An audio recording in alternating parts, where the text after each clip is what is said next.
I got so much motherfucking design on right now. Break it down, bring it back, make it clap. I got 3 old thoughts, new block, wear that thing. Bitches on my line, and you know. Assalamualaikum warahmatullahi wabarakatuh. Perkenalkan, nama saya Dedi Umar Faruk Abdullah dengan NIM 232131082. Saya berasal dari kelas HPI 1B. Nah, di sini saya akan menjelaskan materi tentang pendekatan multidisipliner dalam Islam. Nah, jadi apa sih itu pendekatan multidisipliner? Jadi, pendekatan multidisipliner yaitu pendekatan yang melibatkan antara penggunaan yang berupa metode, konsep, dan teori dari berbagai disiplin ilmu yang ada. Tujuan dari pendekatan multidisipliner sendiri adalah untuk mempelajari serta memahami Islam secara lebih mendalam. Di dalam studi Islam, pendekatan ini mampu mencari dasar filosofisnya terhadap suatu konsep, kesamaan, dan mewujudkan program serta integrasi Islam dengan ilmu pengetahuan. Nah, ada 3 jenis pendekatan multidisipliner, yaitu pendekatan multidisiplin, terus pendekatan interdisiplin, dan juga pendekatan transdisiplin. Nah, saya akan membahas yang pertama dulu, yaitu pendekatan multidisiplin. Nah, jadi pendekatan multidisiplin merupakan penggabungan dari beberapa disiplin yang bertujuan untuk secara bersama-sama mengatasi suatu masalah dan menggunakan beberapa pendekatan ilmu yang relevan untuk menghadapi suatu masalah dalam studi Islam.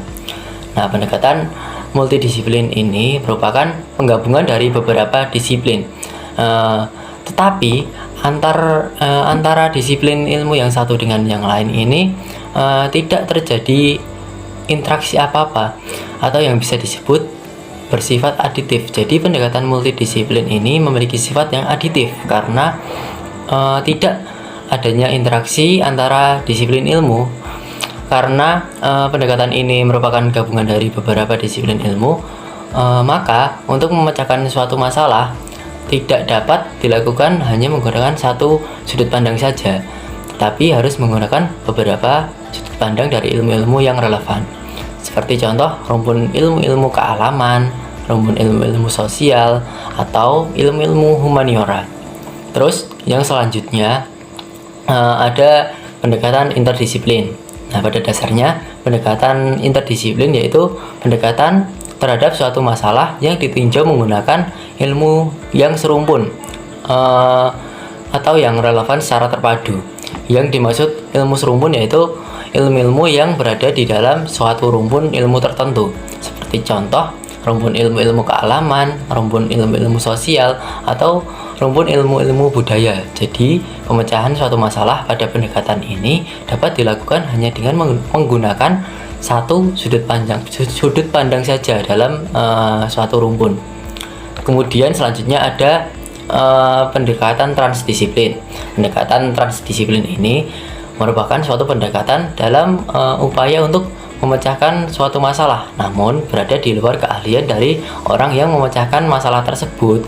Nah, pada awalnya pendekatan ini kurang diterima nih, karena dianggap melanggar etika keilmuan, terutama pendekatan ini digunakan oleh seseorang yang bukan ahli pada bidangnya, atau yang bukan yang ahli pada keahliannya lah. Pada umumnya, seseorang yang akan menggunakan metode transdisiplin ini akan menggunakan satu ilmunya saja di luar keahliannya. Transdisiplin ini memiliki tujuan untuk mengembangkan teori baru agar beberapa disiplin ilmu itu saling berkaitan atau berhubungan. Ilmu-ilmu yang dapat digunakan dalam pendekatan transdisiplin ini antara lain rumpun ilmu kealaman, rumpun ilmu-ilmu sosial, dan rumpun ilmu-ilmu humaniora. Nah, selanjutnya ada hubungan antar disiplin dalam studi Islam.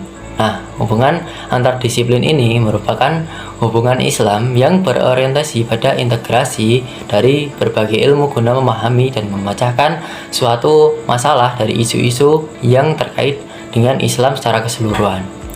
Contoh dalam studi agama nih, di dalam studi agama menjelaskan tentang keyakinan serta praktik keagamaan dalam Islam. Nah, selain itu ada juga dalam bidang sejarah Islam yang dapat melihat serta mempelajari perkembangan Islam, peradaban, dan perubahan sosial yang mempengaruhi pemahaman dalam agama Islam. Selain di bidang sejarah Islam dan juga di bidang agama tadi, ada juga contoh studi di bidang Al-Quran. Dalam bidang studi Al-Quran, seseorang dapat menyelidiki teks dan makna Al-Quran menggunakan pendekatan tafsir dan bahasa Arab. Terus yang selanjutnya lagi ada pendekatan integratif dan interkonektif. Secara bahasa, integratif berarti penyatuan atau penggabungan. Jadi dapat diartikan integratif yaitu penggabungan dari bermacam-macam aspek dalam studi Islam untuk membentuk pemahaman yang menyeluruh atau komprehensif.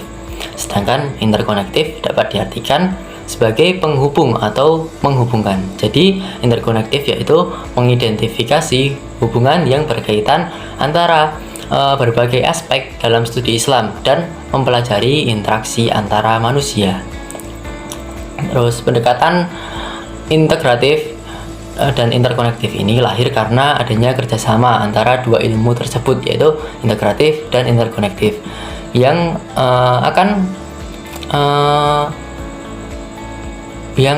menyadari akan keterbatasan manusia dalam menghadapi suatu persoalan. Pendekatan ini tidak akan saling meleburkan antara agama dan keilmuan umum, melainkan pendekatan ini merupakan pendekatan yang saling menghargai antara agama dan keilmuan umum.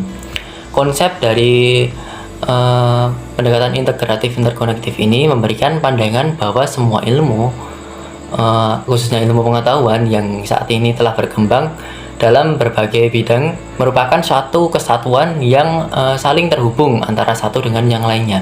Oleh karena itu, seorang ilmuwan harus mengembangkan keilmuannya yang berdasarkan nilai-nilai agama. Begitupun sebaliknya, ilmu agama tidak akan bisa dipisahkan dengan ilmu pengetahuan ketika agama berhadapan dengan perkembangan peradaban manusia yang semakin maju.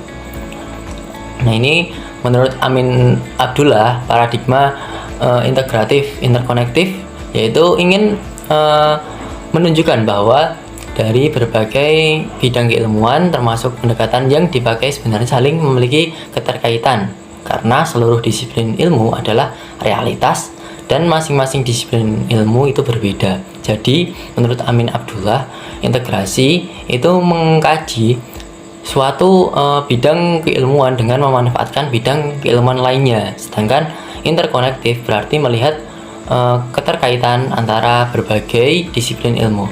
Paradigma Amin Abdullah ini sangat relevan dengan perkembangan keilmuan Islam, terbukti dari adanya dialog antar disiplin ilmu yang mengakibatkan semakin kuatnya keilmuan Islam dalam menghadapi perkembangan zaman. Jika hanya mempelajari ilmu agama saja tanpa mempelajari ilmu umum, maka hanya akan berdampak pada kemajuan ilmu itu sendiri.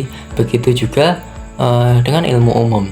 Jika hanya mengandalkan keilmuan umum tanpa ilmu agama, maka bisa saja ilmu itu tidak memahami nilai-nilai agama dan hanya mengandalkan ilmu umum saja. Oleh sebab itu, antara keduanya ini harus saling terhubung. Nah, itu tadi pembahasan yang dapat saya sampaikan. Jika ada kurangnya atau salahnya, itu dari saya dan saya mohon maaf sebesar-besarnya. Terima kasih. Wassalamualaikum warahmatullahi wabarakatuh. Make it clap. I got 3 old thoughts, new guap.